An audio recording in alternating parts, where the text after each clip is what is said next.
Stava arrivando da questo locale, ci sono tutti, manchi solo tu. Stanza che sta saliendo piano piano, e sta tremando e non ce la fa più. È quel vestito che tanto ti piace, a tutto quanto tu fa cantare. Quanta eleganza ma come si seduce, che schianta tutto quando fa suonare.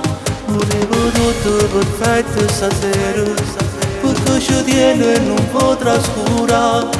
Tutto è curato, ogni cosa perché ogni cosa perfetta va pure. Tanti auguri a te, che sto giorno che stiamo aspettando, senza gente tu stai festeggiando. Si contenta e non sa trattenere queste lacrime. Tanti auguri a te, che emozione che tu stai provando, che variante stretta sta prendendo. Non ci credi dici che per te e non suona, e ti sbatti fatto questo coro, perché tu sia regina stasera. Sei più bella una stella che cade lo cielo nel me.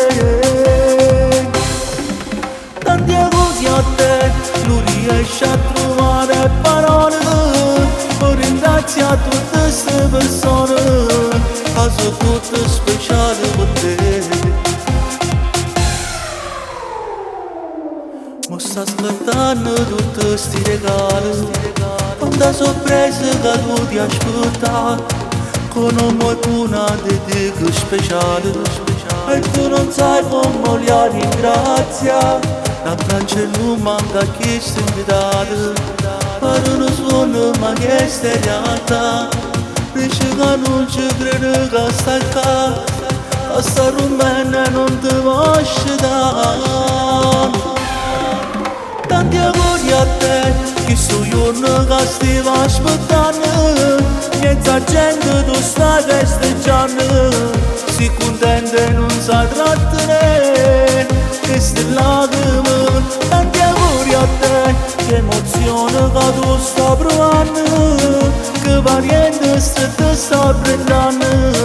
Non ci credi e dici che per te e non suona, e ti sbatti fatto questo coro, perché tu sia regina stasera. Sei più bella una stella che cade lo cielo nel me. Tanti auguri a te, non riesci a trovare parole per ringraziare tutte queste persone che sono tutte